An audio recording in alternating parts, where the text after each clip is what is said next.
Justin Stone here from EliteBaseball.tv, and I have Sam Flamini with me today, one of the players that's trained with me for a long time. And one of the things I noticed with some of my professional players and our college guys, so we're talking players that are 20 years old and older, is oftentimes we'll be hitting, we'll be working out, and I'll have multiple players in the cage, and then you'll see them go off to the side, just kind of by themselves and start writing something in a journal or in a book. And some of my very best players, this is just common practice for them. This wasn't even something that I don't think I suggested, at least in my mind. That wasn't me. I don't know whether they got it from each other, but it's something that I noticed that helps players kind of reflect upon what they did that day, what's working for them, or things that didn't feel good for them. One of the things I bring up to all of our hitters is we all get into a panic mode, searching for answers when it's not going well. And all players are going to go through that stretch of time where things aren't going as well as they would like. Usually when that happens, 15 different thoughts arise in their mind, many of which start from the mechanical side, and it overfloods the player with too many thoughts that actually clog the system and keep them from going at their best pace, their freest mind, and allow them to just react and execute at home plate. We know the more that we're thinking in the batter's box, it's kind of like putting too many socks in the top drawer. It doesn't allow the player to go at their full, utmost athletic potential. So I say reflect upon when it's going really well. What are you thinking? And usually the answer is, well, not much. I'm just seeing the ball and I'm hitting it. I'm just reacting. I'm letting my body do what I've done in its training. So I think it's important for hitters when they feel good to also reflect upon why. So I'm going to ask Sam some of the questions of things that he writes in his journal on a day-to-day basis. And I bring this up because if you told a 13-year-old to do that, oftentimes our 10-year-olds may not be as mature in order to put something down in a notebook yet, but it's something with coach guidance or parent guidance of telling them things they need to have in a journal that it can help them, looking back on what they've done, what they're learning, or more importantly for an older player, how they feel. So Sam, when you go through your journal, think about when you first started it and where you're at today, the progression of a player. What are some of the things that you're putting in there? Let's start from a positive sense on a day-to-day basis.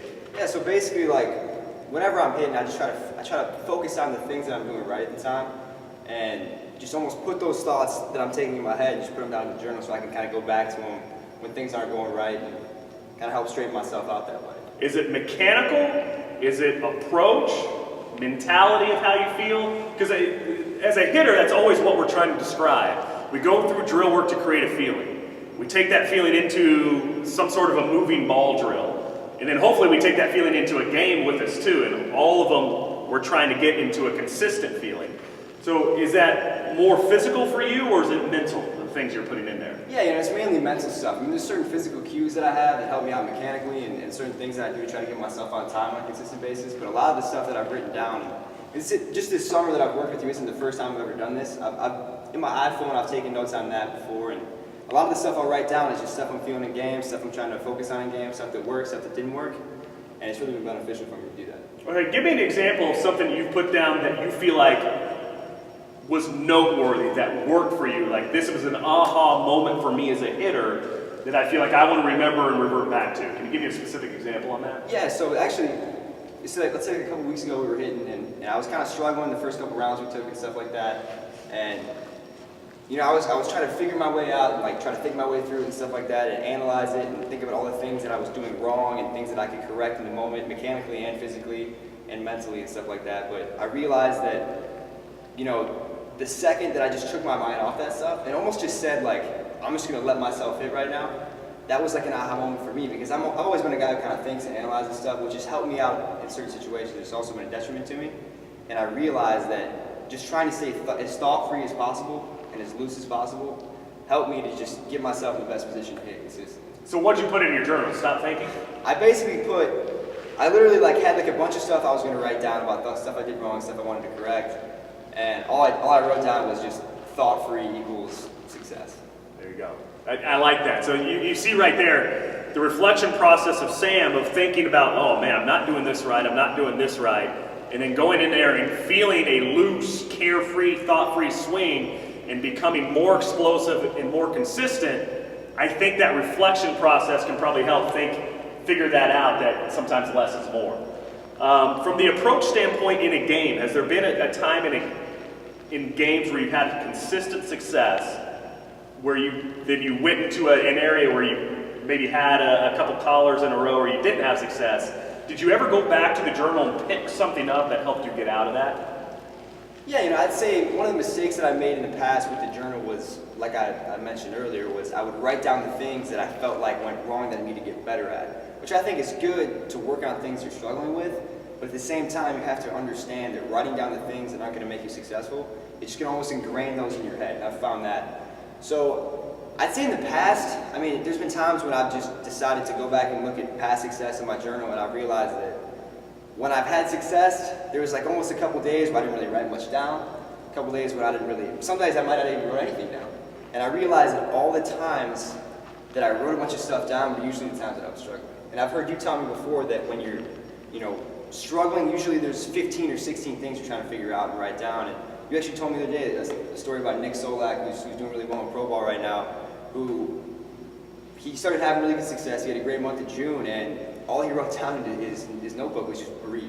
And that was it. And that was kind of like, wow, that's something that I just need to kind of lock in on more. But from the approach side in games, I just try to keep it simple. I try to keep it non-mechanical. I try to keep it just what I was looking for. Was I on time? Like, how can I get myself back on time in games? How can I get myself more consistent? I think the important thing to point out for our listeners or viewers today is the reflection process. Good hitters are good hitters for a reason. And they analyze what they do well, they analyze what they don't do well, but the difference is they don't dwell on what they don't do well. And it's more getting back to what are the things that have made me successful. And I think the reflection process, whether you're doing that in a journal or you're putting it on your iPhone, you're going to find when the times you are successful, the less that's going through your mind, the more you're just reacting and feeling. And then the times when you're not going as well and everybody wants to immediately pin their finger on something mechanical, in reality, that's usually the thing that has very little to do with why you're not having success.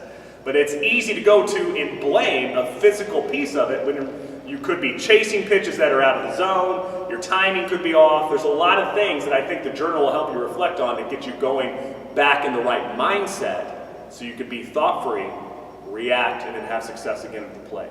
So I point this out today, and I think it's good to hear from some of the players that we work with that are on the higher end of the spectrum. Sam is trying to get his way out of Division I baseball and has the dreams and aspirations of playing pro ball like all of our young players do.